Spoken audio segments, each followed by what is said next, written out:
que vai fazer eu ser diferente, ser relevante para fazer o consumidor escolher minha marca diante de uma gôndola que tem 35 marcas diferentes? Falou que eu acho que era novidade naquela época, não sei se vocês ainda usam isso, o do Eye Track. Eu achei aquilo sensacional, que era realmente, tinham câmeras, né? E ele consegue ter um sensor de ver aonde a sua pupila tá direcionando para ver como que é a jornada da tomada de decisão. A marca, imagina que a marca tava caindo há quase 3 anos. Quando a gente fez esse parou, vamos entender o consumidor, colocar ele no meio, entendemos esse insight de comida com pessoas que você ama, essa é a principal ocasião, a gente conseguiu turnaround, que a gente fala, que é colocar a marca num viés positivo, isso já faz 2 anos. Mas no Brasil eu tenho mais liberdade de usar o gut feel, que a gente fala, que é assim, tem esses 2 caminhos, mas eu sinto o feeling. Aqui é fatos e dados. Então, Out of Home hoje é o principal canal pra mim com melhor ROI. Olha! Melhor ROI que eu tenho hoje é Out of Home. Isso é uma surpresa pra mim. Quanto do seu orçamento você deixa pra experiência? Essa é uma briga que eu tô tendo, inclusive agora. Como que você mensura que o que você tá fazendo, essa lógica de planejamento estratégico, pegando todos esses pontos, as dores, a experiência, criando toda essa mensagem com posicionamento, como que você mede isso e fala, ó, porque a gente fez isso, teve isso de retorno? Sejam muito bem-vindos a mais um episódio aqui no B2Bcast. Hoje eu tenho uma convidada muito especial, Karina Carriço. Ela é uma estrategista de marketing B2C. Eu sei, a gente sempre fala de B2B aqui nesse canal, mas hoje o papo vai ser muito interessante porque a gente vai comparar como criar uma estratégia do zero no B2B e no B2C. Que obviamente o objetivo desse canal é para você absorver as melhores práticas para você aplicar no seu negócio, no seu business, no seu trabalho. Então, esse papo vai ser muito interessante e ninguém melhor do que ela, que tem mais de 15 anos de experiência em grandes marcas, grandes empresas. Trabalhou muito tempo na Ambev, com a Guaraná Antártica, por exemplo, criando várias campanhas com experiências interessantes. Hoje ela está aqui na Inglaterra tomando conta do mercado europeu na PepsiCo, que é outra empresa gigante, né, no mundo B2C, e lidera 2 grandes marcas como a 7up e a Lipton. Então o papo vai ser muito interessante, e se você está curioso para entender a diferença entre B2B e B2C na prática, como criar uma estratégia de marketing, esse episódio está imperdível. Então vamos lá?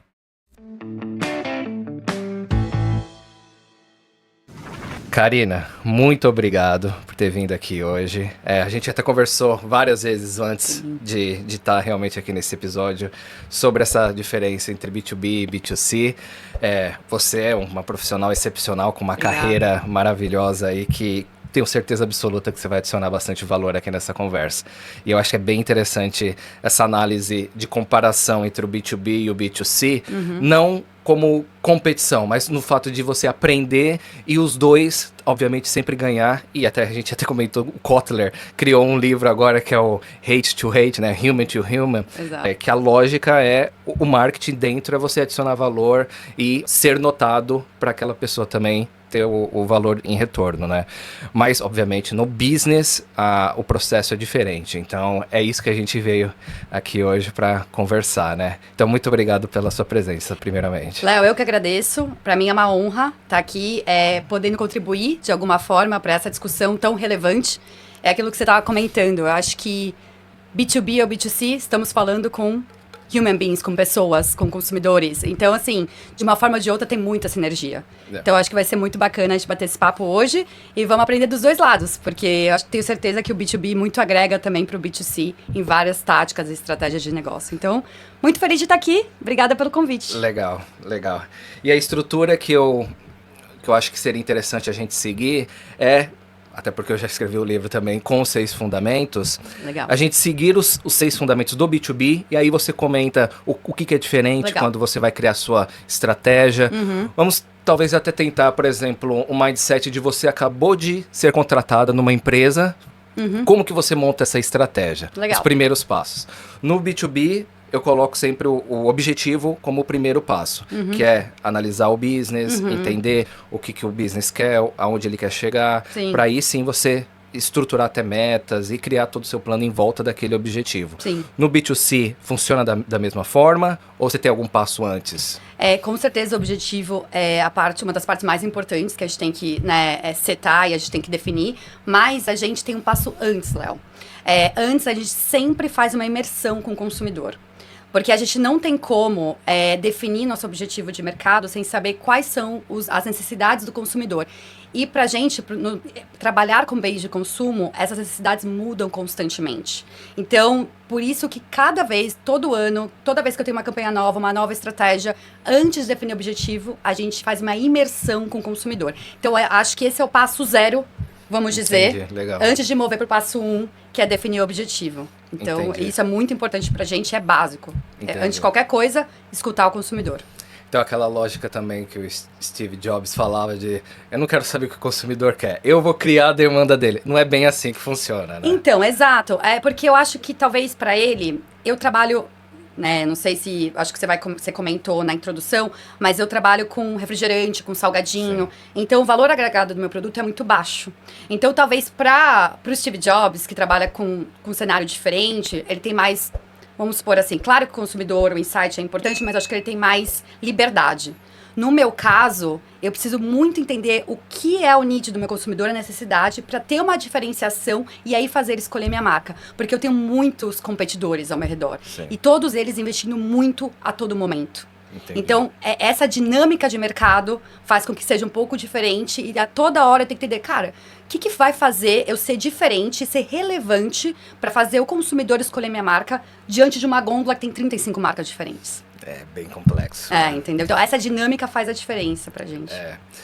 Muito legal. E você consegue explicar, então, um pouco mais desse processo antes do objetivo? Como que é essa pesquisa? É um focus group? Como que é? Geralmente, a gente tem uma área nas empresas de insights que lidera justamente qual vai ser a metodologia, de acordo com a campanha que você quer colocar no ar ou com a estratégia que você está pensando em fazer, mas a gente tem uma coisa que a gente quer entender sempre as melhores ocasiões de consumo. E aí, para entender essas ocasiões de consumo, é uma imersão 360 com o consumidor. Então, a gente faz pesquisa qualitativa, pesquisa quantitativa. Muitas vezes, a gente desenha uma gôndola de supermercado na realidade, com produtos de verdade, e joga os consumidores lá para ver a reação deles. Então, é um 360 de diferentes pesquisas que vão gerar o que a gente chama de melhores ocasiões de consumo e oportunidades para a gente definir nossos objetivos. Então, é um trabalho que geralmente leva de 4 a 6 meses, não é um trabalho rápido, e são vários tipos de metodologia diferente.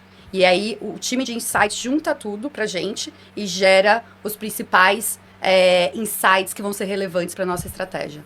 Interessante. Uma que eu lembro desde a época do MBA, que o pessoal falou, que eu acho que era novidade naquela época, não sei se vocês ainda usam isso, o do eye track. Eu achei aquilo sensacional, que era realmente, tinham câmeras, né? E ele consegue ter um sensor de ver aonde a sua pupila está direcionando para ver como que é a jornada da tomada de decisão. E, Léo, isso é muito legal que você falou. A gente usa muito, porque às vezes o que você declara não é o que você faz na realidade.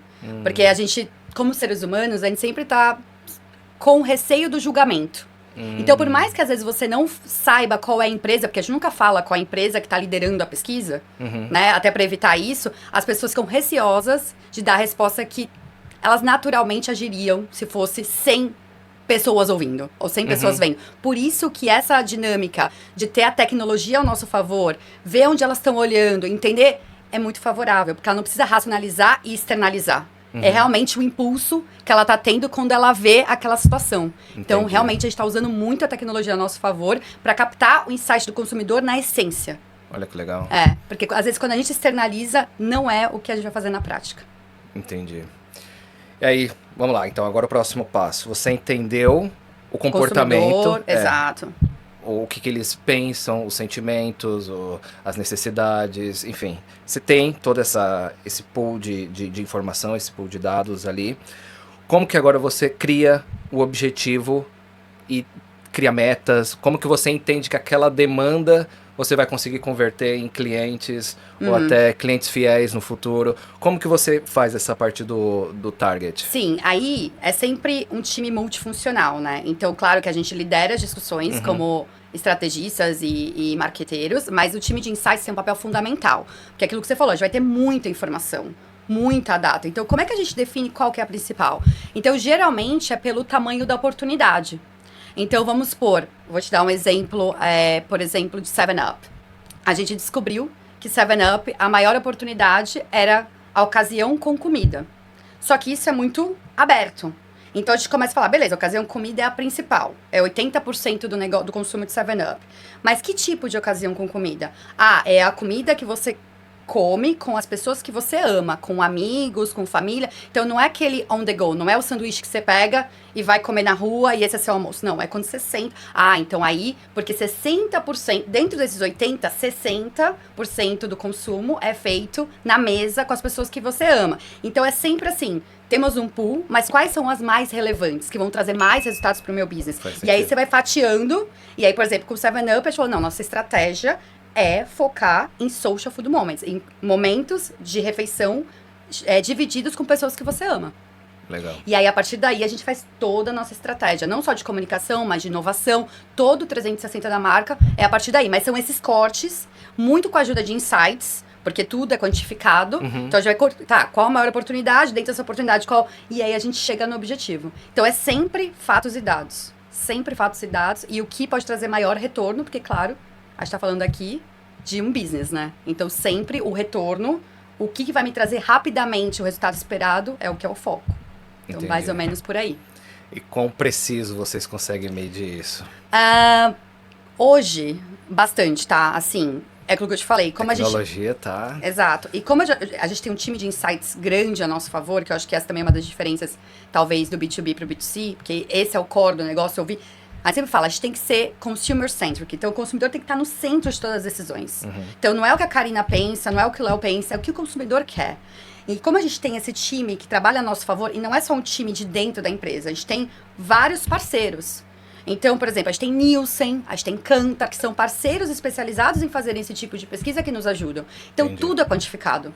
Então, eu consigo, por exemplo, com o 7-Up, a marca, imagina que a marca estava caindo há quase 3 anos. Quando a gente fez parou, vamos entender o consumidor, colocar ele no meio, entendemos esse insight de comida com pessoas que você ama, essa é a principal ocasião, a gente conseguiu turnaround, que a gente fala, que é colocar a marca num viés positivo, isso já faz 2 anos. Então, assim, por quê? Porque hoje o time de insights consegue me quantificar e me direcionar para onde é o caminho mais, não é que eu diria fácil, mas o caminho mais certo para eu ser relevante e diferente para o meu consumidor. Então, hoje eu consigo, através do time e das ferramentas que eu tenho para me ajudar a fazer isso. Nada é feito com um time de marketing sozinho. Entendi. Seria impossível. De ter esse nível de detalhe. Sim. E tão granular assim. Não ia ser possível. Então, tem todo um time, não só da empresa, mas de inteligência ali por trás, para quantificar e te dar, esse é o caminho que você tem que seguir, vai ser o certo. E às vezes tem 2, 3, que é aquilo que você falou. Mas aí cabe a gente, beleza, são caminhos muito parecidos, eu preciso de mais informação, Detalhes, sim. mais detalhe para decidir. Por isso que é um trabalho de, às vezes, 4, 6 meses. Entendeu? Interessante. E qual que é a diferença do trabalho que você fez no Brasil? Você já era responsável pela América Latina, América do Sul? Foi. Qual que é a diferença com a Europa? Hoje que você é responsável pela Europa, o business... Tem bastante diferença. Em relação a business, eu diria que aqui eu consigo ter mais acesso à informação. No Brasil, a gente usa muito, apesar de ser a mesma empresa, tá? E não tem certo ou errado, eu acho que é mais questão cultural.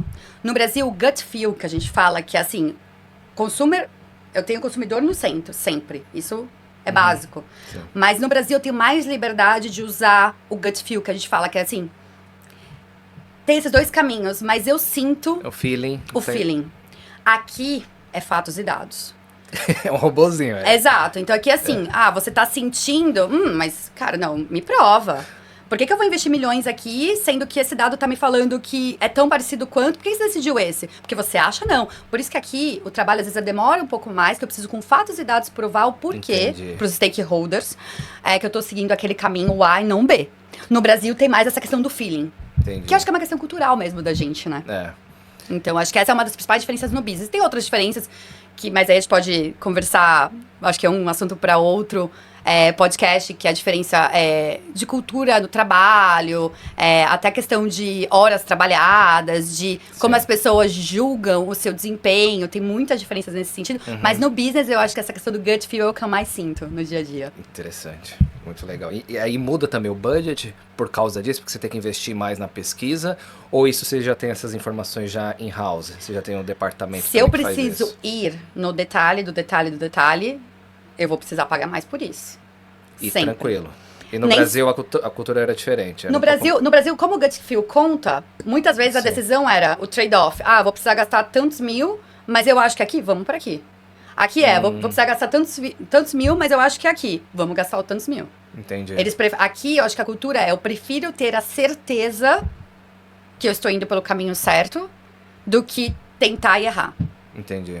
Mas o test and learn, que a gente fala, né, que é o testar e errar, é muito mais rápido que você ter a certeza. Porque quando você faz um debriefing, que a gente fala, eu quero entender o detalhe, isso vai levar meses. E às vezes, no marketing, acho que pra vocês também... Você perde o time também. Exato. Então, é sempre um trade-off. Mas, interessante, eu acho que o nosso estilo brasileiro tá ficando muito em alta. Hoje, o CMO da Pepsi, o número 1 Pepsi Snacks, né, salgadinho, Reino Unido e Irlanda, é um brasileiro. Olha que legal. Muito legal, que é o Fernando. Então, isso mostra... E ele usa muito o gut feel dele. É lindo de ver as reuniões dele. É lindo, entendeu? É lindo porque tá dando certo. Exato. Porque se desse errado também, ia falar, tá vendo? Você não fez a pesquisa. Exatamente isso. Mas só pra ele era diretor sênior de Walkers.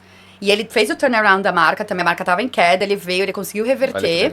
Ele foi pro global. E aí a marca começou a cair de novo. 3 anos depois, mandaram ele de volta como CMO pra...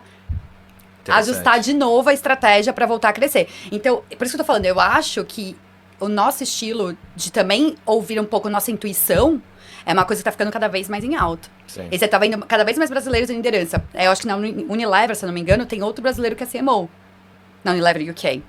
Então, eu acho que o nosso estilo tá vindo... As pessoas estão entendendo o que é importante também. Porque a gente tem essa coisa de ser bold, de tomar decisões e falar, não, eu acredito nisso.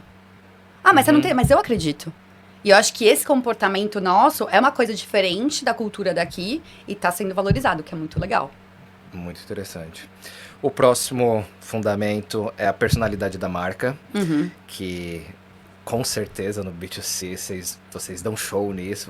Vocês começaram, né? Obviamente as empresas que todo mundo pensa em branding ou estrutura, assim, fala, essa é a personalidade daquela marca. Você identifica, né? Você tem aquilo. No B2B, infelizmente, por muito tempo, isso foi deixado pra lá porque era... Secundário. Não, a gente faz business com relacionamento. Os nossos gerentes de conta já vai ter certeza que vai conseguir vender no final das contas.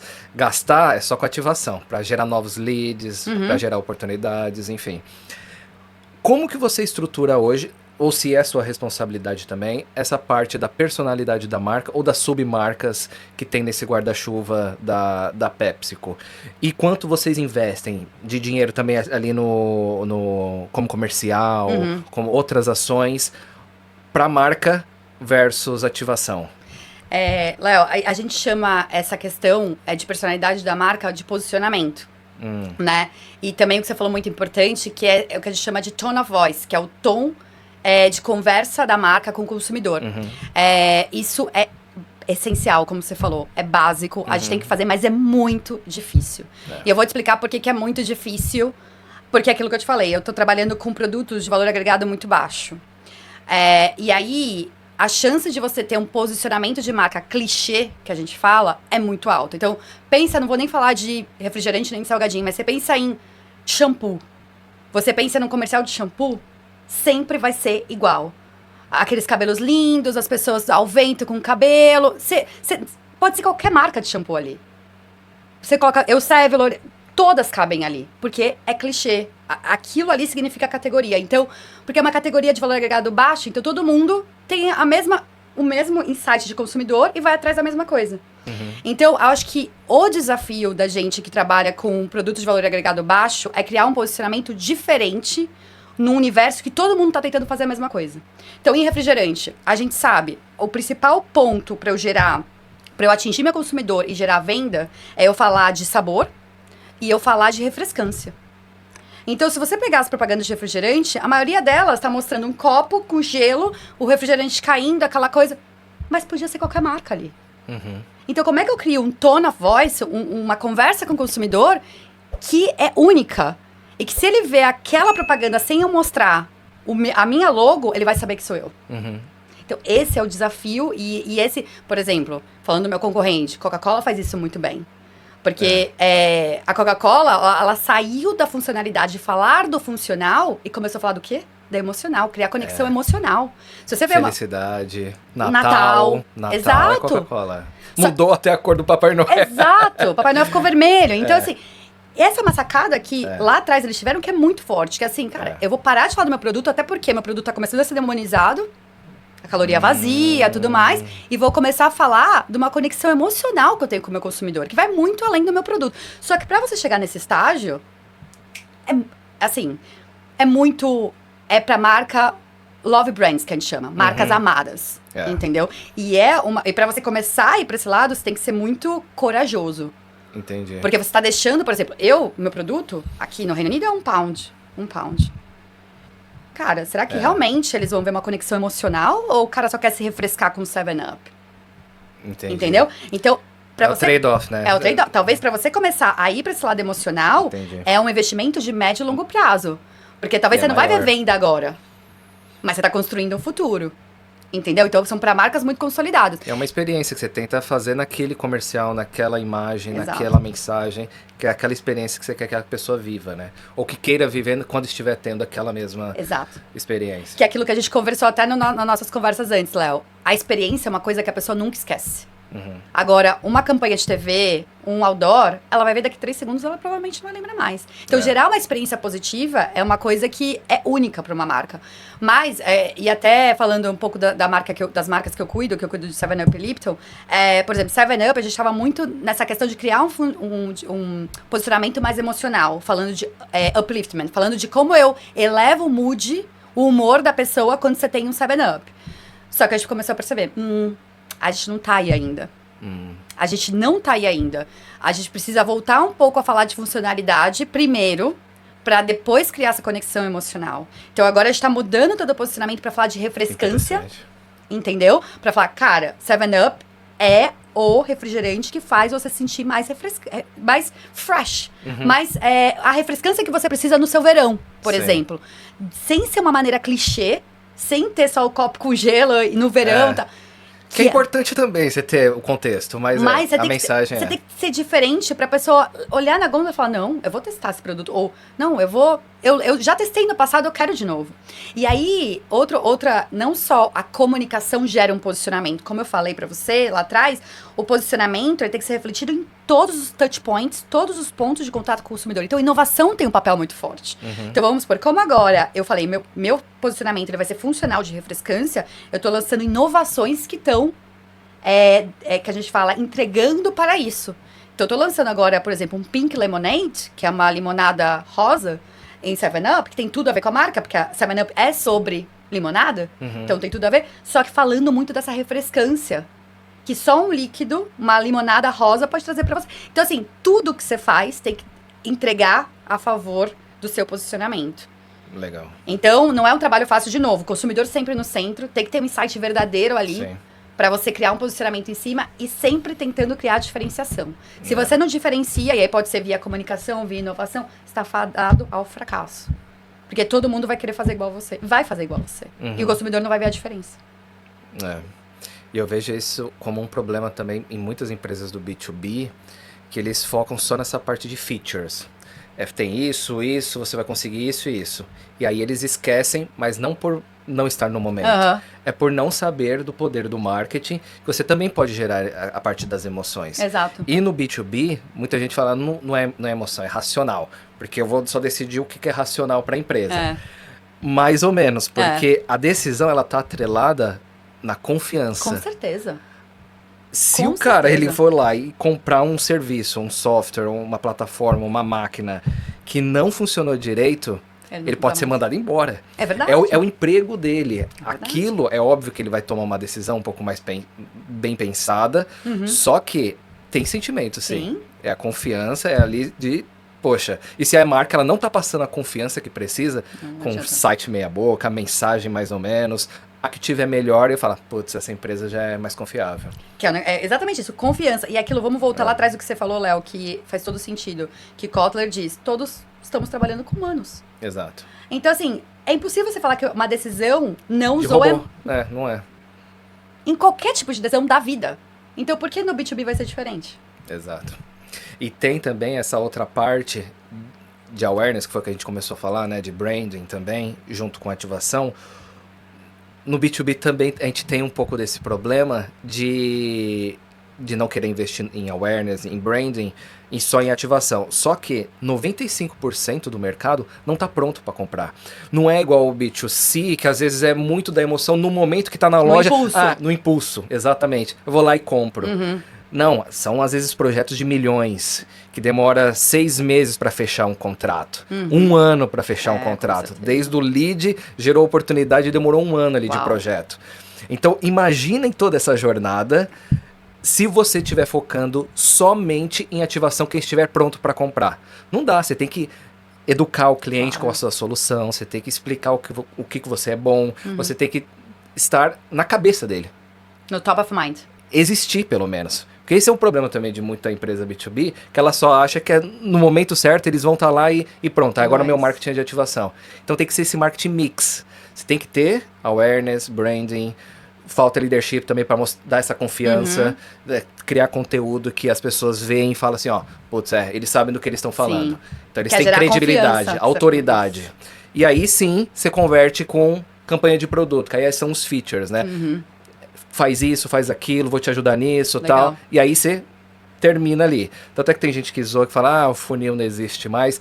Não é que o funil não existe mais. A dinâmica é diferente, mas os tipos de assets ainda são os mesmos. Entendi. Porque você precisa misturar. Independente se ele já converteu no de produto, você precisa educar ele também, de uma outra forma. Você precisa passar confiança para ele. Sim. Você precisa ter estudo de caso, mostrar outro cliente... Que já deu certo. Que deu certo e ele deu depoimento falando, olha, essa empresa ela é boa. Legal. Então, esse tipo de parte emocional precisa adicionar em toda essa jornada também. Não, concordo super, Léo. Eu acho que para vocês, ainda ouvindo tua jornada, é super relevante. E é aquilo que a gente falou de gerar experiências positivas. Isso. E a experiência... Tem eventos também. Exato. E a experiência positiva não só no final, mas em toda a jornada de talvez esse 1 ano, trazer o consumidor, não, o cliente mais próximo de vocês, gerando essa experiência positiva que vai gerar credibilidade, que vai gerar confiança. Eu acho que é tudo parte da jornada.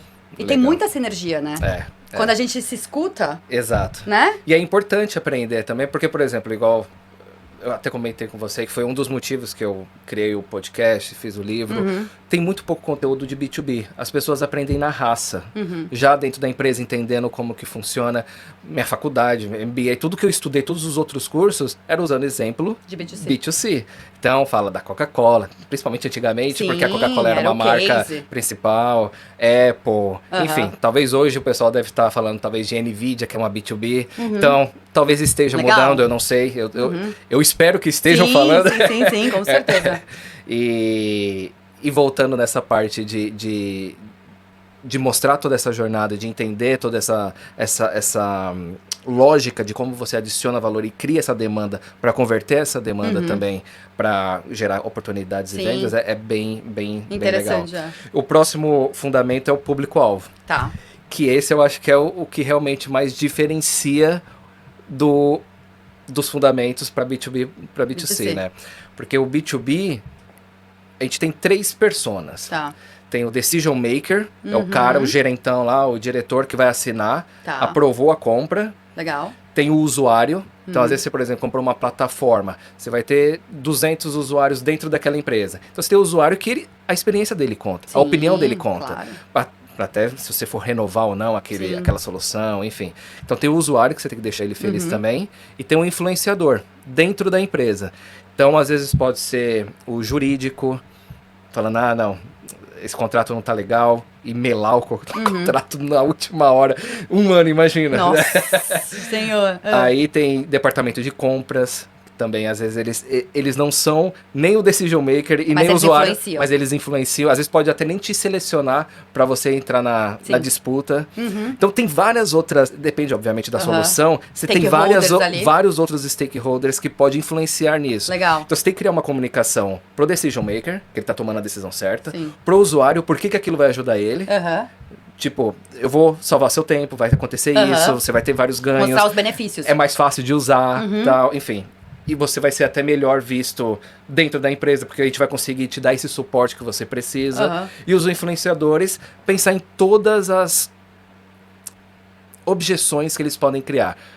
Se preparar para isso. Exato. Porque aí você já tem a mensagem, já tem material para enviar até de antemão. Legal. Entendeu? Então, esse tipo de estrutura é um pouco mais para essas empresas maiores, multinacionais, que a gente seleciona esses 3 perfis. É óbvio que você pode até criar mais. Mas essa é a minha visão pro B2B. Pro B2C, o que a gente aprendeu também até em faculdade, tem aparentemente 2, né? Aí você me corrige. Mas aí é um que compra e o outro que também pode decidir, porque às vezes é a mãe, o pai. Isso. Como que funciona? Isso mesmo, você tá certíssimo. A gente tem o shopper, que é aquele que vai realmente na loja, compra e tal. E a gente tem o consumidor, que é quem vai consumir. Um não exclui o outro. Então, eu posso ser a shopper e posso ser a consumidora. Mas, às vezes, são 2 personas diferentes. Como você mesmo falou, às vezes é a mãe que vai no mercado fazer a compra ali da semana ou do mês. E em casa é o filho que vai consumir. Então, a gente tem esses 2. E quando a gente pensa em comunicação, em campanha, a gente sempre tem uma grande ideia, que vai ser a ideia que vai vir desse... Voltando lá atrás, o insight, o objetivo da estratégia, e aí esse objetivo vai ser transformado numa big idea, numa grande ideia, que é o que vai desenrolar toda a comunicação e toda a inovação também. E aí, para eu atingir esses 2 tipos de público, que geralmente eles estão em momentos e ocasiões de consumo diferentes, eu eu transformo essa grande ideia em mensagens diferenciadas. Então, geralmente, o meu shopper, que é aquele que vai comprar meu produto, eu vou falar com ele mais dentro do ponto de venda. E aí eu vou ter um tipo de comunicação para essa pessoa. Enquanto o meu consumidor, eu vou falar com ele em diferentes touch points, em diferentes lugares, como na rua, através do outdoor, como na tela do celular, social, digital, pelo YouTube, pela TV. Por isso que eu tenho que entregar sempre para a grande ideia, para ser consistente, porque na cabeça dele ele tem que entender a mesma mensagem, mas como eu transforma essa mensagem de uma maneira relevante, muda de acordo com o ponto de venda. Que aí você tem muito que as pessoas falam de shopper, né? Ou below the line, que é abaixo da linha, né? Que é aquilo que acontece na loja. E o above the line, que a gente fala, que é acima da linha, que é o que acontece mais fora da loja. E aí eu me comunico de maneiras diferentes, mas sempre entregando para a mesma ideia criativa, para ser consistente. Consistência, quando a gente pensa em marketing para consumidor final, é super importante. Porque se você não é consistente, o consumidor não entende sua mensagem. Ele não entende que é a mesma marca falando com ele. E imagina que ele tem 300 marcas falando com ele todo dia. Porque as redes sociais hoje... Não, a gente Bombardeado. Bombardeado. O quanto de informação que a gente vê. Por isso que a gente tem que ser consistente e tentar desenhar... Irrelevante e diferente. Chama atenção. Chama atenção. E aí a gente sempre tem o desafio de tentar desenhar o que a gente fala path to purchase, que é o caminho para compra. Então, quando a gente tá fazendo a estratégia de comunicação, a gente fala, cara, aonde que nosso shopper e nosso consumidor vão estar? Então, tem muita estratégia de colocar outdoor, que é que a gente chama de out of home, perto de supermercado. Então, olha, faz sentido, é verdade. Então, quando você chega perto do mercado que você vai entrar, você já vê um outdoor de 7-Up. Você fala, opa, 7-Up não tava na minha lista, mas eu acho que... Aí você entra na loja, a primeira impressão da loja é 7-Up de novo. Aí você, Aí você vai na gôndola, tem outro material meu lá. E como que decide isso? Porque isso também é uma... Porque aí provavelmente é trade marketing, né? Que é o below the line, isso. né? como que você consegue ter certeza que vai estar bem posicionado ali? Porque isso não deve ser bem competitivo, né? Todo mundo quer ficar ali perto, Então, na frente ou em vários imagina que tem uma lugares. competição interna. Porque imagina que no meu time eu tenho Pepsi, Ah, é verdade. eu tenho Lipton, eu tenho 7-Up, eu tenho Rockstar, que é um energético daqui. E, por exemplo, verão agora, que aqui a gente tá no verão, todo mundo tá com campanha no ar. Então tem uma competição interna. Então, internamente, a gente tem um calendário único, onde cada marca vai ativar no momento do verão, para não ter overlap, para não ter esse confronto interno. E para eu garantir que o above the line tá conectado com o shopper, eu tenho as reuniões que a gente fala de de todos os times juntos. E nessas reuniões, eu apresento, por exemplo, cara, a gente vai estar no ar, tal dia. E eu preciso entender qual é o seu plano para eu colocar meu out of home, meu outdoor, próximo das suas lojas. Entendi. E você tem que garantir estoque. Então, você prioriza estoque nas lojas que a gente definir junto que eu vou investir em outdoor. Entendi. Porque não adianta nada. Pensa no caminho de compra que eu falei pra você. Eu tenho outdoor, gastei milhões. Eu tenho comunicação dentro da loja, chega na gôndola, não tem produto. Perdi a venda. Aí... Então, é um trabalho, e aquilo que eu te expliquei, ainda... Eu trabalho com bebidas, o meu engarrafador não é a Pepsi. Eu tenho um terceiro, que é tipo um B2B, uma relação totalmente B2B, que engarrafa meu produto e distribui. Então, eu tenho essas reuniões mensais com ele, quando necessário, até semanal, pra falar, cara, me ajuda, vamos construir junto o plano de mídia e você garante que eu vou ter estoque. Então, é todo um trabalho cross-funcional, cross-multifuncional, que a gente fala todos os times juntos. Não vai estragar tudo que eu fiz até agora. Que é dinheiro jogado fora. Você obviamente. imagina, eu coloquei um outdoor, tenho material na loja, chega na gôndola, não tem a venda perdida, você não recupera mais. Verdade. E provavelmente ele vai pra Sprite, por exemplo, que é meu concorrente, porque ele vai sentir vontade de tomar um refrigerante de limão. Entendeu? A gente pode até falar um pouco mais no próximo fundamento, que são os canais, mas o que me chama a atenção é essa questão do outdoor, né? Que é... Isso realmente funciona bem? Vocês têm alguma pesquisa que mostra? E qual que é... Porque a primeira coisa que vem na minha cabeça é, e o digital? Vocês fazem anúncio regionalmente, estão perto do mercado? Quem estiver perto vai abrir o Instagram, sei lá, e ver já um 7-Up? Sim. Tem também Tem esse tudo. cross... Ah, entendi. A gente usa a tecnologia sempre ao nosso favor. E vou te falar mais. Não sei como é que tá no Brasil, que faz quase 8 anos que eu saí do Brasil. Mas aqui todos os grandes varejistas, que no Brasil seria Walmart, Carrefour, eles vendem informação pra gente e vendem tecnologia de social e digital de aproximação. Olha que legal.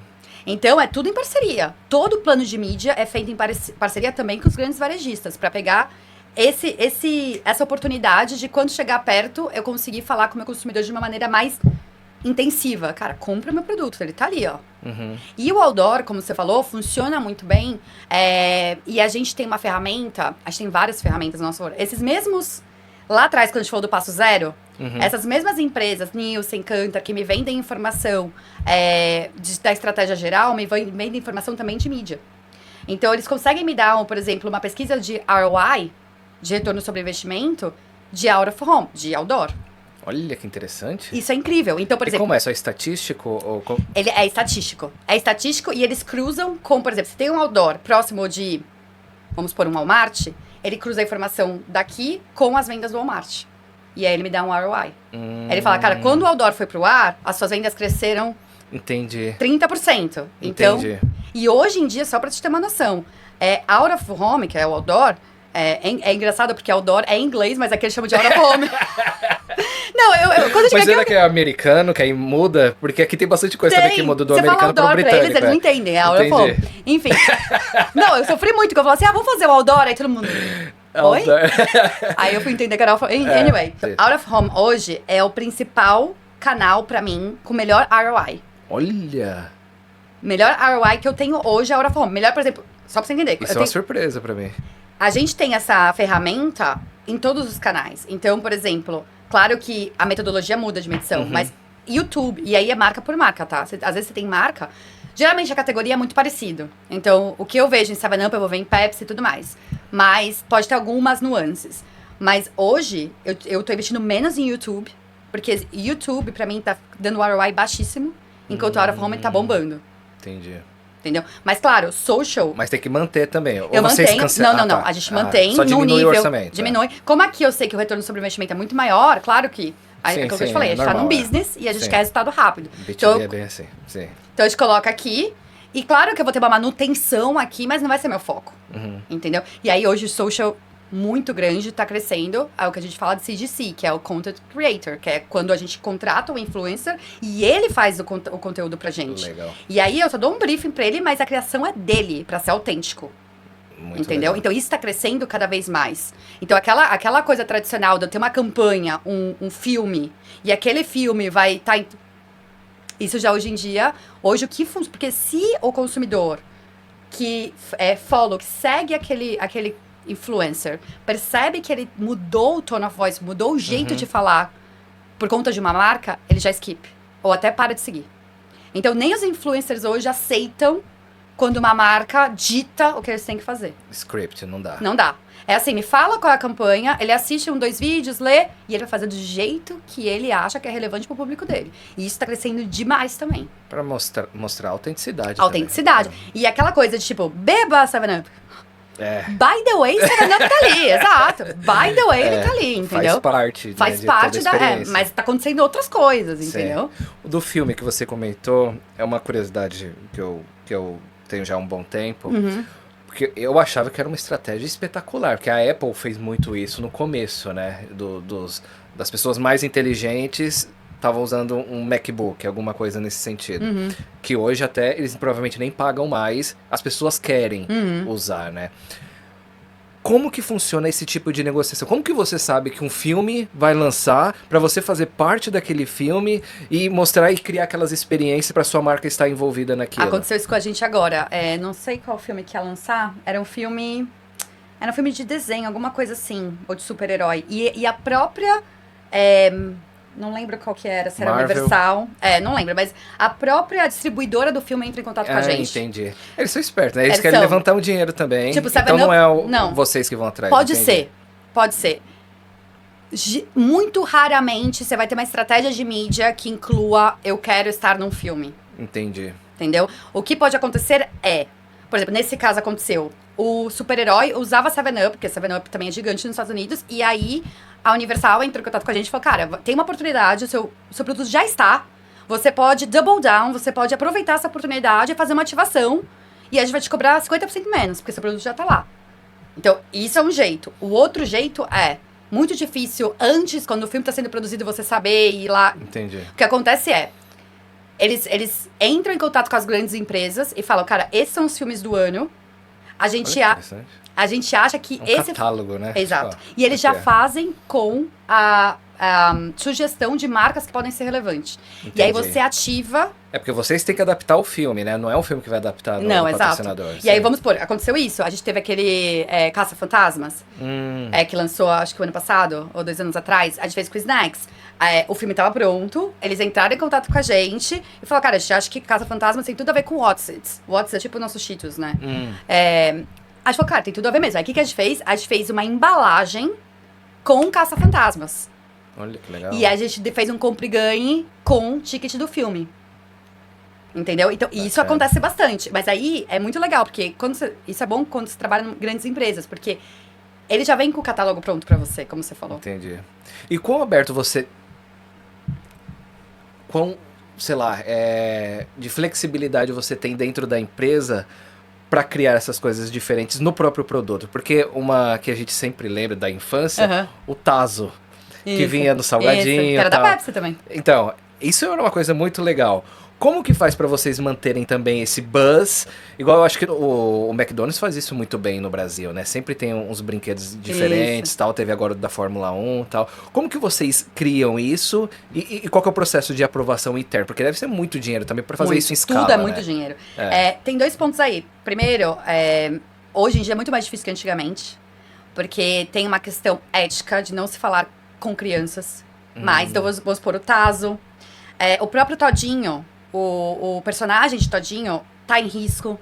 Sério? Sim. Porque a criança... Tudo que pode ter um apelo infantil, a criança não tem como julgar se aquele produto é bom ou ruim. E ela vai querer por causa do Tazo. E ela vai querer por causa do personagem. Então, assim... a Pepsi, alguns países já estão muito restritos, mas a Pepsi ela tem um direcionamento global de não mais fazer esse tipo de apelo. Entendeu? Então, Entendi. pra marca, pra gente, isso era uma mega ferramenta. Mega ferramenta, entendeu? Porque fica enchendo o saco, mãe, eu quero, mãe, E é um eu negócio quero. de colecionar. Exato. Então, nunca tem fim. Muito legal, é genial, né? E o consumo nunca tem fim, porque você quer mais, quer mais. É. E até ontem a gente foi na casa de um amigo nosso e ele tinha aquela coleção da Coca dos mini cracks. Sei. Até hoje ele tem. Olha Da que Copa, legal. acho que era de 94. Entendeu? É. Hoje não se pode fazer mais isso, entendeu? E eu entendo porque, e eu apoio porque. Então, a situação do marketing nesse sentido, eu ficou um pouco mais...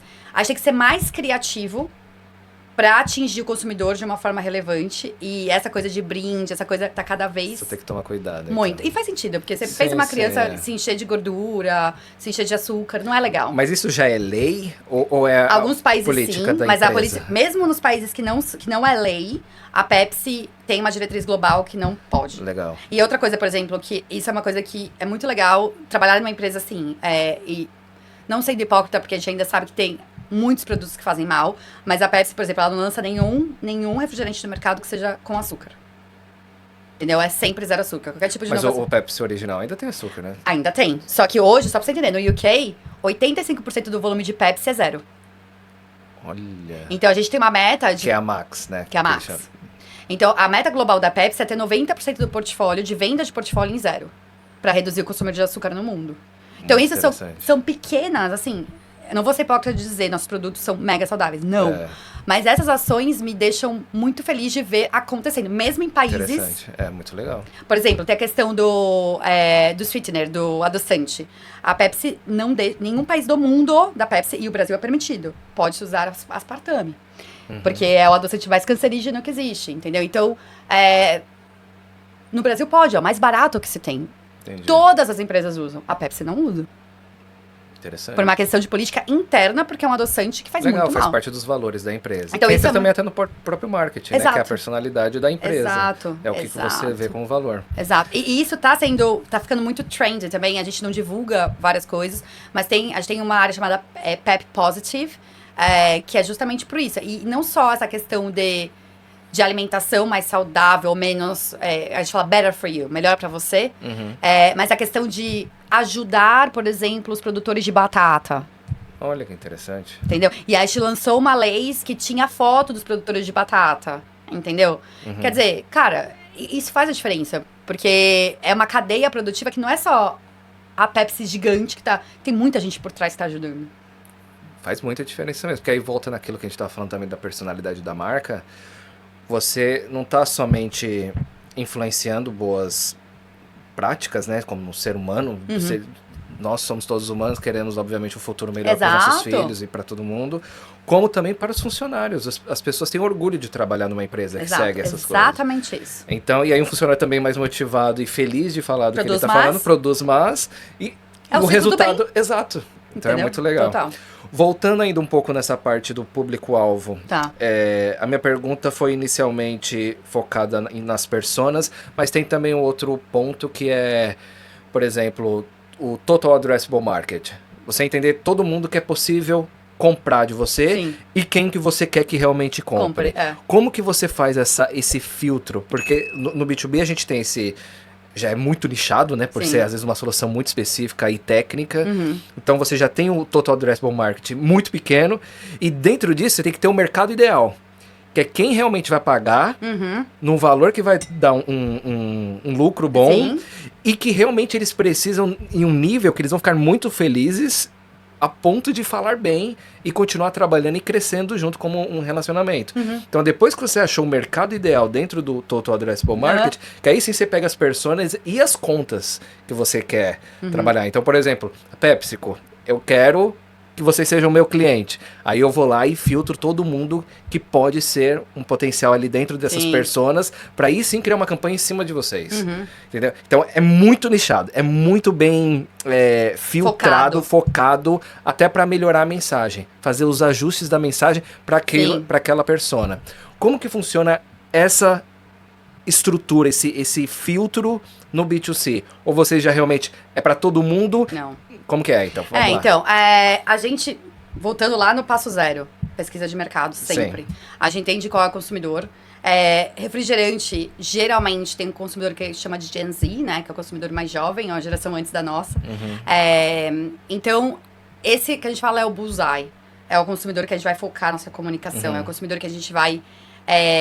por exemplo, se eu vou ter uma comunicação no digital, que eu consigo target, que eu consigo direcionar, eu vou direcionar o cara lá de 18 a 34 anos. Então é demográfico. É demográfico. Mas eu tenho um perfil também de lifestyle. Então, como hoje eu tenho muito essa coisa de content creator, de influencers que vão trabalhar comigo, é muito importante eu ter como essa pessoa se comporta. Então, vamos supor, em 7-Up é o que a gente chama de mood lifter.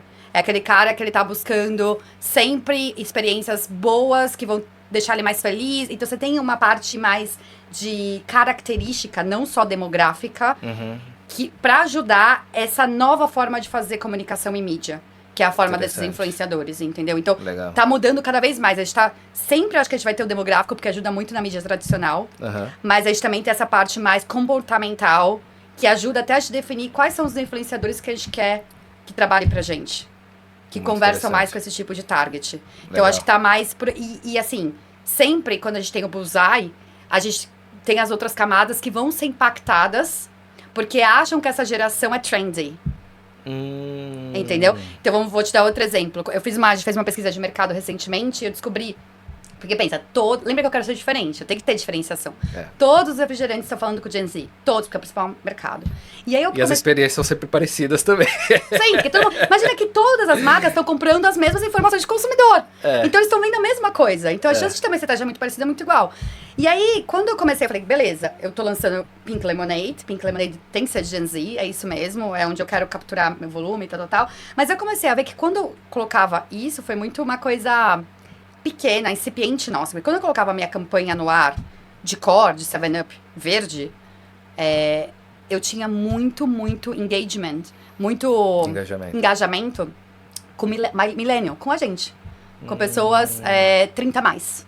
Olha que legal. E eu falei, tem alguma coisa diferente aí. E aí a gente lançou um pack retrô, aproveitando porque retrô tá super em alta, dos anos 90, de 7-Up. E aí eu tô focando quanto pink eu tô falando com Gen Z, o meu verde eu tô falando com millennial. Exato. Entendeu? A vaca leiteira, teoricamente, que é a maior parte. É a maior parte, entendeu? Mas aí eu tô tentando... Cara, porque com esse Pink Lemonade aqui, eu vou... Meu bullseye vai estar com millennial, vai estar... Eu vou ter um halo effect, que a gente fala, no core também. Então, eu não tô ignorando o Gen Z. Mas eu tô longo prazo, né? Você tá nutrindo o que você vai... farm, né? Exato. Você tá plantando, mas você tem que colher também. Exato. E vou te falar uma coisa. Quando eu olho as vendas de Pink Lemonade, elas crescem exponencialmente e core também cresce. Então, o que me leva até a conclusão que eu tenho um positivo halo effect incremental.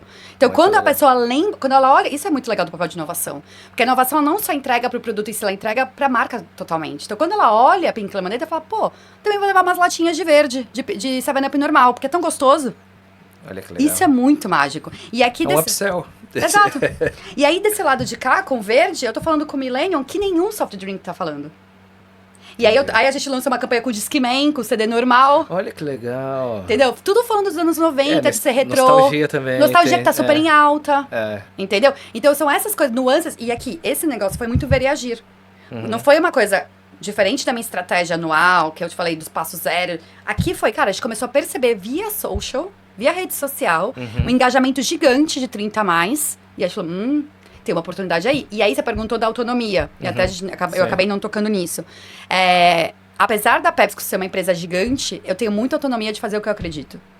Então, quando a gente viu essa oportunidade aqui, a gente falou, tem algo aqui, vamos investir. Enquanto eu tô aqui, eu tô cuidando do que você falou, da vaca leiteira. Aqui tem uma coisa diferente que ninguém tá fazendo. Que é a estrela. E aí eu fui aqui e agora eu tô fazendo uma coisa totalmente diferente aqui. Entendeu? Uma comunicação diferenciada, com influenciadores diferentes. Então, essa questão de... Porque trabalhar em big corporations, em corporações grandes, às vezes é um pouco maçante, porque é muito burocrático. Mas ainda bem que a Pepsi, em bebidas especificamente, ela te dá muita autonomia. Porque essas coisas, se você demora, você perde o que você falou no começo. Você perde o time. Entendeu? E isso é crucial. Crucial. Pra sucesso. Pra sucesso e pra ser culturalmente relevante, porque você imagina que é super importante. Você imagina eu ver essa oportunidade aqui, aí eu tenho que aprovar com 5 stakeholders diferentes, isso vai demorar 3 meses, quando eu voltei, Fanta já tá falando com o Millennium. E aí? Já foi. Entendeu? Boa. Só tô um pouco preocupado com o tempo, porque e a gente tá na metade. A gente vai precisar de vários... Tá bom. Tá ótimo. Dos canais, eu acho que a gente também já tocou um pouco, várias vezes em momentos diferentes. É óbvio que também, eu acho que a lógica é o marketing mix. Vocês têm provavelmente até porque o orçamento é grande e vocês trabalham em locais muito longes um do outro também. Enfim, até tem a parte de ativação local com línguas diferentes também, porque você é Europa, então tem italiano, francês, tem tudo. Localização de tudo. Então, é óbvio que isso é complexo. Você quer adicionar mais alguma coisa nessa parte de canais, de criar esse marketing mix pro B2C? Eu acho que assim, posso sim adicionar, brevemente, vou tentar ser breve. Tranquilo. Mas tem a parte das mídias tradicionais, que é aquilo que já tocou um pouco, então tem a questão da out of home, que é o outdoor, tem a questão de social e digital e tal, mas uma coisa que tem crescido muito, e pra mim, e voltando, a gente já tocou nisso, mas reforçar, é como eu gero experiências únicas pro meu consumidor. Porque mídia tradicional, daqui 3, 4 segundos, ele vai esquecer do que ele viu. Então... experiência fica na memória. Experiência, você nunca... Uma boa experiência, e negativa também. Negativa acaba ficando também. Mas a gente sempre quer tentar gerar uma boa. A gente nunca esquece. Então, uma coisa que vem crescendo muito, que eu tento colocar muito nos meus planos, é o que a gente chama de experiential marketing. E que é muito, por exemplo, fazer um evento. Ou... E o que vocês fazem? Porque isso é muito... eu acho que é a parte mais legal, que eu acho que vocês ganham realmente do B2B. São esses eventos, essas experiências. Me explica um pouco, um pouco de coisa que você faz. Ontem, a Pepsi Rockstar estava fazendo um dos maiores festivais aqui, né? Então, música é uma questão muito forte. Primeiro, a gente entende as paixões do consumidor. Então, a gente entende que música é uma das principais paixões do consumidor, mas todas as marcas de bebidas estão em música, então é difícil você ser diferente, então volta para aquela história. Então, tem essa questão de entender as paixões e ser culturalmente relevante para esse consumidor. Então, beleza, eu entendi que música é uma paixão, eu vou patrocinar um festival que é para gerar uma experiência legal com a minha marca durante as pessoas curtindo música. Mas como eu faço uma coisa única? Então, por exemplo, Pepsi agora fez uma torre de Pepsi, que você consegue ver o festival lá de cima, ter uma visão única, e você só pode entrar consumindo Pepsi. Então, assim, essas coisas, esse tipo de experiência. Mas é uma competição de todas as marcas. Porque você pensa que tem 6 marcas patrocinando o evento e todas vão querer ter uma experiência única. Mas marca... Pode falar. Eu tô lembrando de uma que você já tinha me contado, que eu achei incrível. Pô, você ia no camarote lá no Carnaval de Salvador. No carnaval, meu Deus do céu, tudo pago ali, tudo... não. Isso é maravilhoso, Mas né? não, eu até brinco, eu te contei isso, que quando eu pedi pra sair da Ambev, o Wagner, meu marido, não perguntou salário, pra onde ele falou, e o nosso carnaval, o que vai ser? Porque exato. E são experiências que o dinheiro não compra, porque, por exemplo, eu tava você tá do lado da Ivete Sangalo. Em cima do trio elétrico, exato. E com um monte de artistas, enfim, são experiências de vida mesmo. Mas eu acho que são coisas, claro, eu tava trabalhando ali, mas as pessoas que estavam vivendo aquele carnaval, com certeza, por exemplo, quando a gente lançou Guaraná Black no Brasil, o trio elétrico da Cláudia Leite era uma grande lata de Guaraná. Então você imagina, as pessoas que estavam ali nunca vão esquecer disso. Todas as fotos que elas tiraram, a minha lata tava ali. Exato. Então é uma coisa pra vida, entendeu? Então por isso que eu falo, experiência é muito mais válido do que uma mídia tradicional. Claro que você tem que ter um mix pra ter um reach mais relevante. Mas eu também acho que a experiência é um pool de gerar conteúdo. Porque vamos supor, quando eu fiz esse lançamento de Guaraná Black, que eu fiz a lata lá em Salvador, eu chamei todos os influencers possíveis. Não só influencers, eu tava com a Kefra lá, na época a Kefra tava bombando, com o Gen Z, mas eu chamei, por exemplo, o Pânico. Então eu tinha TV, eu tinha influencer, todo mundo ali fora. O Earned Media, que a gente fala que é a mídia que a gente não paga, porque todas as mídias, Band, Globo, que filmavam a Cláudia Leite, filmavam minha marca. Então, olha que incrível, entendeu? É uma coisa que só a experiência pode trazer. E é natural. Não é que... Aí até eu coloquei o Wagner pra trabalhar, porque estavam todos os convidados da Cláudia Leite em cima do trio e tal. Você fala, eu faço o que eu posso. Exato. Imagina, tava o Luan Santana, tava o... Qual é o nome daquele humorista que infelizmente faleceu de Covid? Esqueci o nome dele. Enfim. O da Minha Mãe é uma Peça, né? Ele tava lá também. Aí eu falei, Wagner, você vai trocar todos os copos pelo copo de Guaraná Black. Independente se eles estão bebendo Guaraná ou não. Foi filtrado ali. O Wagner trocou todos. E aí, todas as fotos que eles saíam, eles estavam segurando Guaraná Black. Então, cara, só a experiência pode trazer isso, entendeu? Esse retorno. Então, e aí, por exemplo, falando, claro, numa escala... Você fala, isso é só pra grandes marcas. Vou te dar o exemplo de 7-Up. Agora, a gente tá lançando Pink Lemonade. Que eu te falei, o principal posicionamento do 7-Up agora é entregar refreshment, é entregar refrescância. Cara, eu vou fazer... A gente vai rodar o Reino Unido com um water swing, que a gente chama. Mas é um balanço, com uma cascata em cima. E claro que é assim, ó, você vai pra trás, cai a água. Você vai pra frente, então você nunca fica molhado, mas parece que você vai. Então, e aí você só pode... Claro, você vai... enjoy a experiência, né? Curtir a experiência com uma lata de 7-Up Pink Lemonade na mão. Então, quer dizer, eu tenho certeza que quem viver isso não vai esquecer. É verdade. Entendeu? Legal. Então, eu acho que, falando de canais, mídia tradicional sempre vai ter um papel, mas a experiência está crescendo cada vez mais e é o futuro. E outra coisa... Quanto do seu orçamento você deixa pra experiência? Essa é uma briga. Que eu tô tendo, inclusive agora. Porque assim, eu tenho uma pessoa que cuida de mídia pra mim. Então, vamos supor, eu tenho um consultor. Eu tenho meu budget. E aí, tudo que eu vou fazer, meu consultor de mídia, que é do meu time, fala assim, olha, o ROI, o retorno de investimento desse canal, tá melhor do que aquele. Você devia ir pra lá. Então, e agora tá essa briga. Porque a minha ambição era 30% do meu budget ir pra experiência. E ela tá falando que é muito. Então a gente tá nessa briga justamente agora. Então a gente tá indo num detalhe de produção, de quanto gasta, porque tem toda a parte de segurança. Porque quando você faz um evento... E que você deu uma merda também, foi num evento Exato, deles. é isso. Então, que morreu. Você gasta a segurança muito, então não é barato. Mas é uma coisa que eu acredito muito. Então a gente tá tendo essa discussão agora. Minha ambição é 30%, mas eu acho que a gente vai ficar entre 20% e 25%. E tem mais uma coisa falando de canais. Ponto de venda é excepcional pra você fazer essa experiência positiva. Você pode fazer muita... E é uma coisa que eu sinto falta, a diferença do Brasil aqui. No Brasil, quando eu tinha carnaval, eu fazia um carnaval dentro da loja. Eu fazia oficina de abadá dentro da loja. No circuito do Carnaval de Salvador. Porque a minha ideia era a mesma experiência que a pessoa tinha no evento, eu queria que ela estivesse fora. Entendeu? Aqui eu já não tenho esse espaço. Você vai no mercado aqui, você não vê essas coisas acontecendo. Nada. Entendeu? Eu colocava... No Carnaval de Salvador, eu colocava DJ em todas as lojas do circuito. Olha que legal. Você entrava... Você entrava no... Você parecia que você já tava no carnaval. Entendeu? E aqui eu sinto que ainda... Mas é uma oportunidade. Entendeu? Porque o ponto de venda é um lugar incrível. Porque além de você gerar experiência, você gera o consumo. Entendeu? A pessoa gostou, ela já tá ali pra comprar.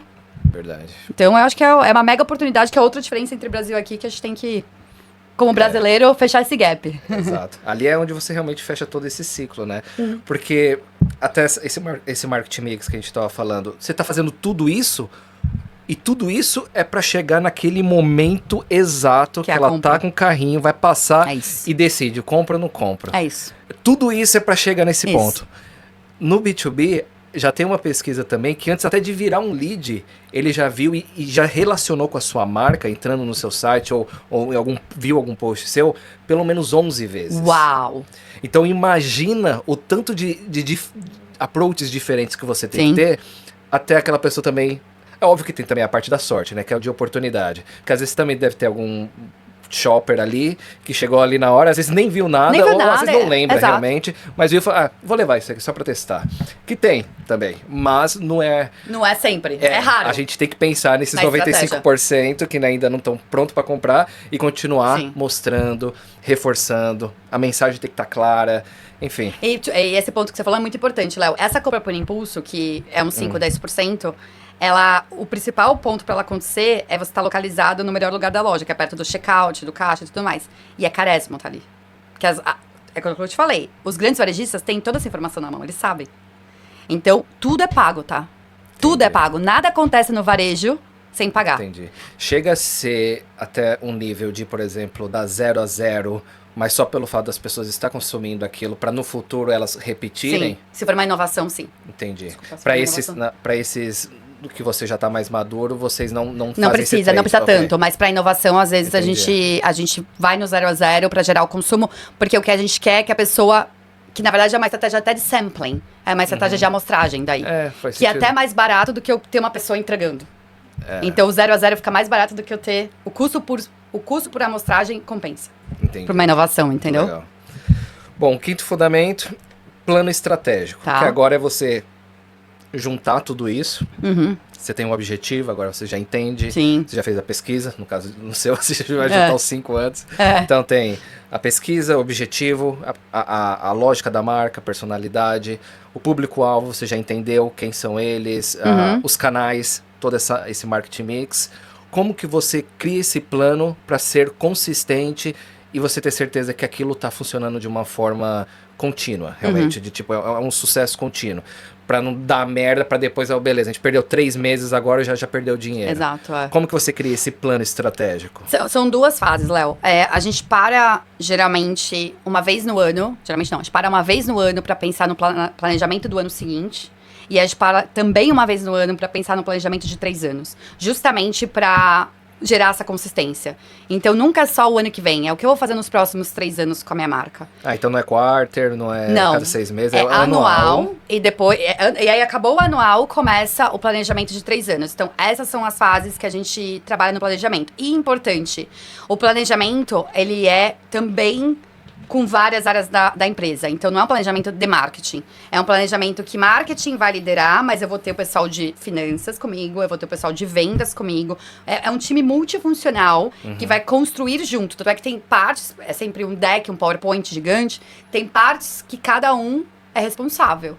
E aí a gente se junta, claro, antes de apresentar para os stakeholders, para saber se aquilo está entregando do jeito que tem que entregar, e aí a gente segue em frente. Então, é sempre um trabalho de grupo, pensando no ano seguinte, também pensando em 3 anos. E uma coisa importante para falar é que, assim, esse planejamento não é um planejamento só interno, é um planejamento que a gente divide, na maioria das vezes, com os maiores varejistas, que corresponde a 52%, 55% do nosso negócio. Então, eles passam pra gente as ambições deles, e a gente chama de top to top.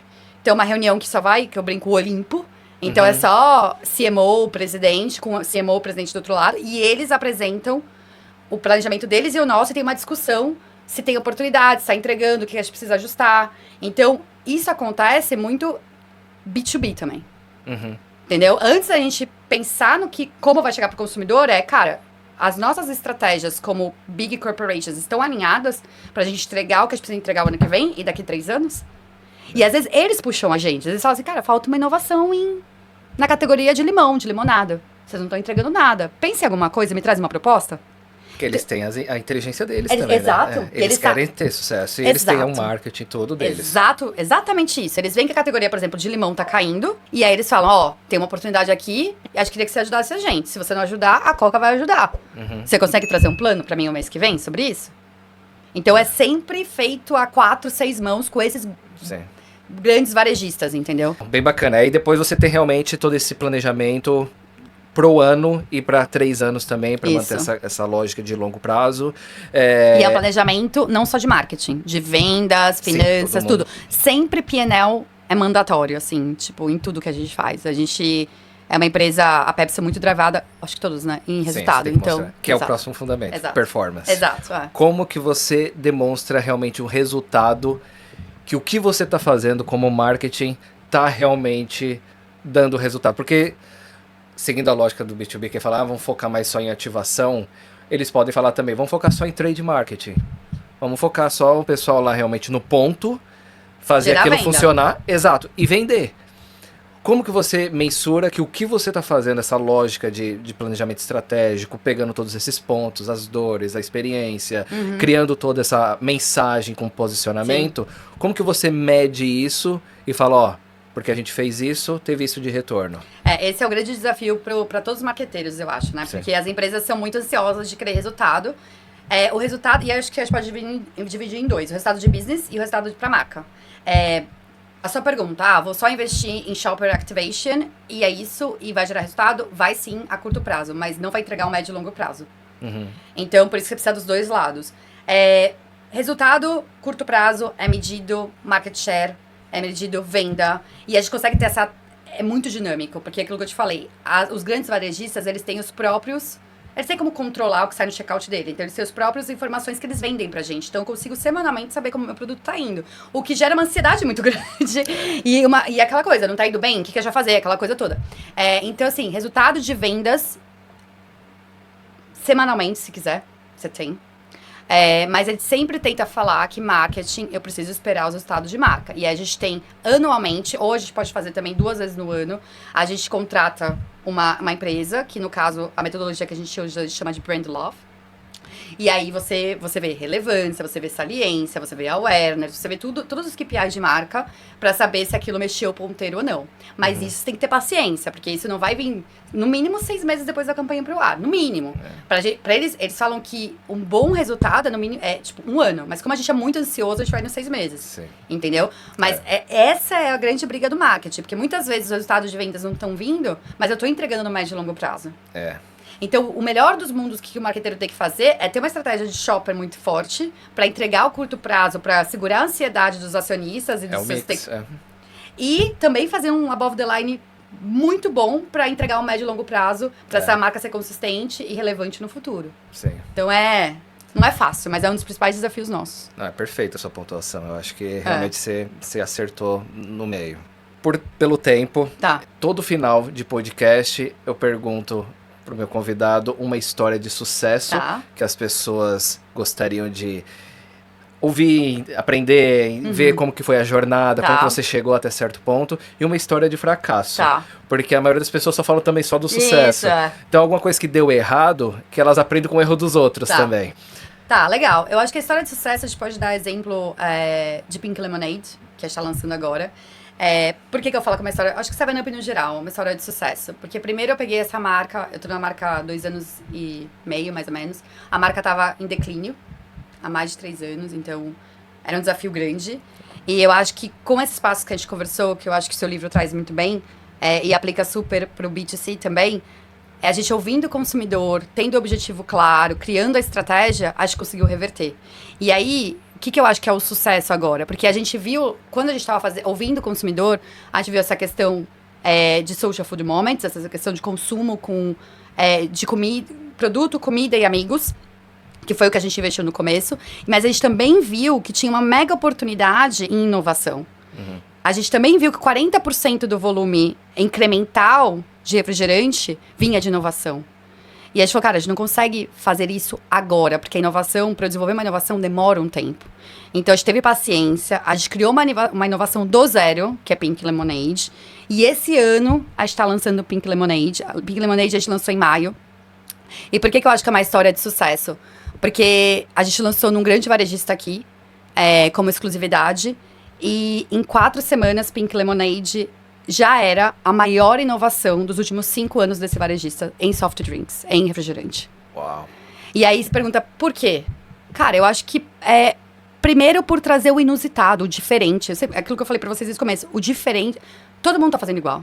Como é que eu sou diferente? Então, ninguém espera 7-Up, que 7-Up é uma marca que hoje em dia está no Brasil, mas é como se fosse uma Sprite. É muito difícil uma Sprite ou uma soda no Brasil, você não vai esperar uma soda rosa. Você tem a expectativa ali, né?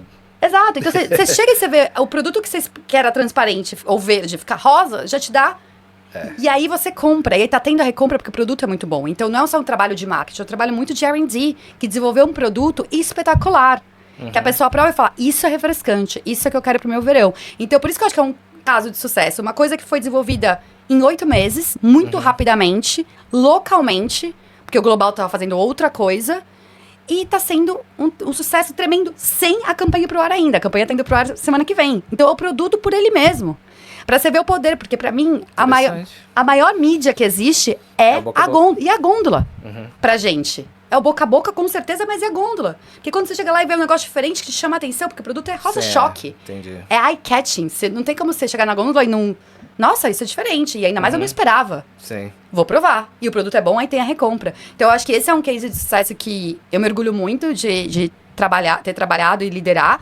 E ainda com a campanha no ar, semana que vem, a gente espera que vai ser mais sucesso ainda. E agora não é mais exclusividade desse grande varejista. Agora a gente tá tendo uma distribuição em todos os varejistas. Então, eu acho que esse é um case de sucesso. Já que é refrescante, a gente precisava de um aqui agora, né? Pois é. Sabe o que eu pensei em trazer? Podia ter trazido, é verdade. Não, eu que vacilei de não ter comprado antes também. Não, e eu pensei em trazer, imagina.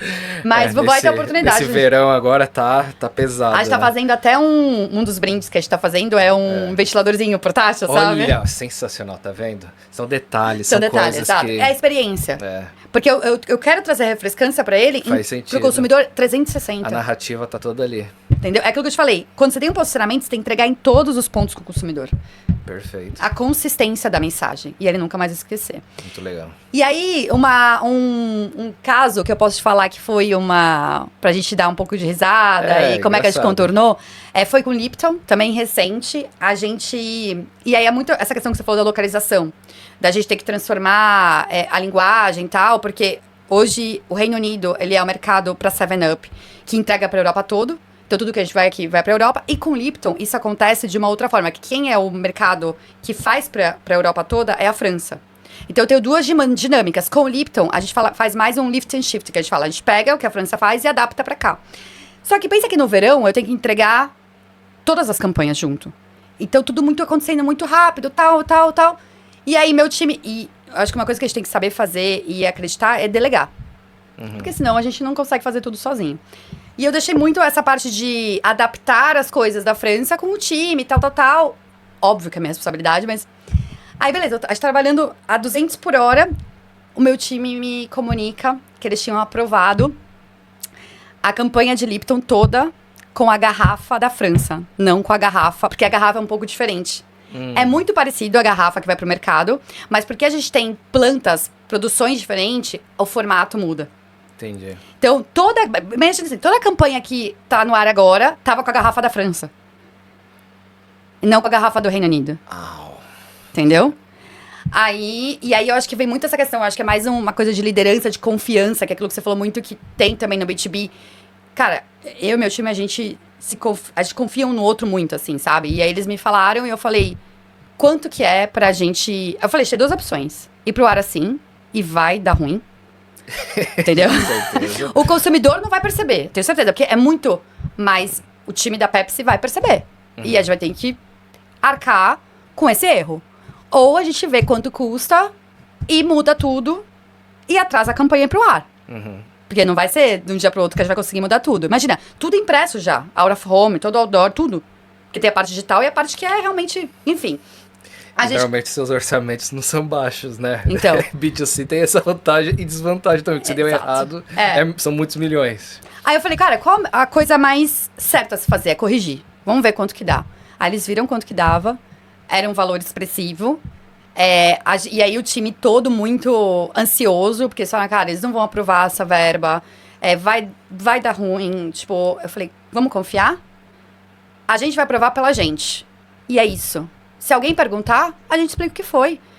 Somos humanos, somos passíveis a erro. E o que a gente tem que entender é que a gente tá junto. Eu tenho, quer te falar, my back, né? Então, eu tô aqui pra vocês, vocês estão aqui pra mim. Esse não é erro de A, B ou C, é nosso. A gente tá junto. Então, acho que é mais uma questão de muito liderança, de confiança, de trust do time. A gente pagou, tudo foi refeito. Atrasamos uma semana a campanha. E graças a Deus não teve nenhum ruído, assim. Conseguiu dormir essa semana? Porque às vezes eu acho que todo mundo faz uma cagadinha. Fala assim, a menina do meu time, que tava mais responsável por isso, ela falou, cara, eu falei, relaxa, a gente tá junto. O que eu quis passar pra ela não foi um erro seu. A partir do momento que eu delego, é meu também. É nosso. A gente tá junto nisso. E eu acho que ela ficou muito mais ansiosa que eu nesse sentido, com certeza. Mas deu tudo certo, pagamos, fomos pro ar com a campanha certa. E eu acho que a gente tem que aprender com os erros. E a gente sempre... que a gente falou, cara, da próxima vez, mesmo que a gente demore mais pra provar alguma coisa, a gente tem que olhar no detalhe. Pra não acontecer de novo e não ter essa despesa que poderia não ter tido. Mas, assim, deu tudo certo. E eu acho que, em contrapartida, a confiança do time só cresceu. Sim. A gente, depois disso, ficou mais junto do que nunca. E a gente percebeu que, realmente, a gente tava ali um pro outro. E isso, pra mim, não tem preço. Então, foi um ruim bom. Muito legal. No final das contas. Agora, pra fechar, uma dica, um conselho que você daria pra nossa audiência, por mais que seja do B2B. Não fala pra ir pro B2C, Venha pra cá! Mas provavelmente tem realmente sempre profissionais novos na carreira que gosta da lógica do marketing, dessa parte criativa, dessa parte que é dinâmica também, criar alguma coisa do zero e mostrar resultado depois. Isso é maravilhoso, né? Isso é muito legal da nossa profissão. E que pode realmente fazer esse shift. Qual que é o seu conselho para quem tá ouvindo aqui a gente hoje, independente de quem seja? Tá, eu acho que a primeira coisa é fazer o que ama, ponto, colocar paixão no que faz. Não é fácil. A gente muitas vezes tem a frustração de não aprovar uma coisa, mas acho que quando você tem paixão, quando você faz o que você gosta, tudo fica mais simples e mais fácil de seguir em frente. Então, a primeira coisa é, se isso é o que você gosta, segue em frente e continua, porque é o caminho. E a segunda é muito aquilo que a gente falou no início da nossa conversa, que até você citou o Kotler.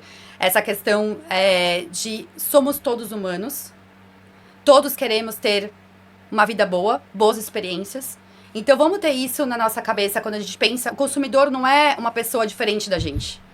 Nós somos consumidores na maioria das vezes nas nossas vidas também. Certo. Então, como a gente gera uma experiência positiva, uma experiência única para o nosso consumidor, que a gente nunca mais vai sair da cabeça dele de uma forma feliz, de uma forma leve. Então, eu acho que isso é para a vida, mas serve para o B2B, para o B2C, mas também para a gente como indivíduo. Sempre quando a gente tiver um contato com alguém, vamos deixar uma mensagem, uma experiência positiva para aquela pessoa. E, de novo, tradicional, out of home, digital, social, a gente tem trilhões de mensagens sendo recebidas. Mas uma experiência a gente nunca esquece. Então, eu ficaria com essa mensagem, somos todos humanos e vamos tentar gerar experiências positivas em todos os touchpoints com o nosso cliente, consumidor e com pessoas. Sensacional. Cá, muito obrigado Obrigada mesmo por ter vindo aqui, compartilhar seu conhecimento. Eu tenho certeza que quem ouviu aqui, assistiu a gente hoje, aprendeu bastante com você. Então, realmente, fico muito grato por você ter vindo e tá sempre abertas as portas aqui para você voltar. Obrigada, Léo. Não, foi um prazer. Nossa, adorei. Vamos fazer mais. Adorei também que a gente relacionou tudo com os fundamentos do seu livro, que tá muito legal. Então, também super indico para as pessoas aí. É uma aula. E vamos fazer mais vezes. Muito obrigada. Amei. E chegamos ao fim de mais um episódio aqui no B2Bcast. Se você gostou desse bate-papo com a Karina, curta, compartilha, se inscreva no canal para não perder nenhum episódio, nenhum outro conteúdo. Já aproveita para comentar aqui o que achou mais interessante dessa conversa e até o próximo episódio. Tchau, tchau.